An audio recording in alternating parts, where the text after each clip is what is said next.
Managers start with the correct observation that information does not always filter down. It does not always filter across. So if only we fill the information gaps, we'll see behavior change.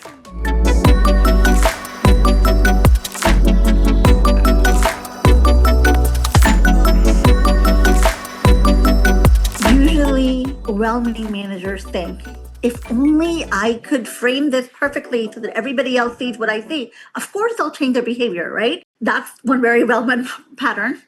The other one is, I call it the being a foreigner syndrome.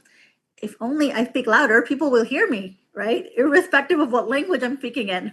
So it really is well-meant, but it starts from the assumption that if only people knew what I knew, they would change because I'm right. And a lot of the doing culture work assumes that I or we or the focus group or the consulting group is right, that we have all the answers. So all of this happens when good people are trying to do good things. Everybody is well-meaning. And managers start with the correct observation that information does not always filter down. It does not always filter across. So if only we fill the information gaps, we'll see behavior change. It's logical, but people are not logical. And that's where these assumptions run into problem. Most of us like to think that we're rational, reasonable human beings who make decisions on data and fact. We're not. We make decisions on instinct and justify later on with facts.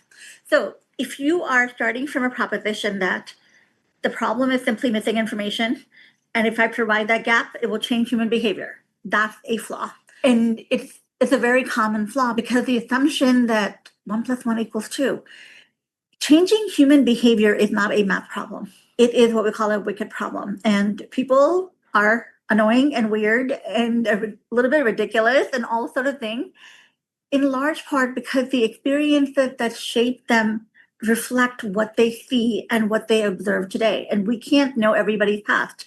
So if you're making the assumption that it's just missing information, you're not accounting for the individuality of people's experiences. And when you don't account for the individuality, the human element, you don't get behavior change, or at least not in a scale that you need an organization to adopt a new way of working.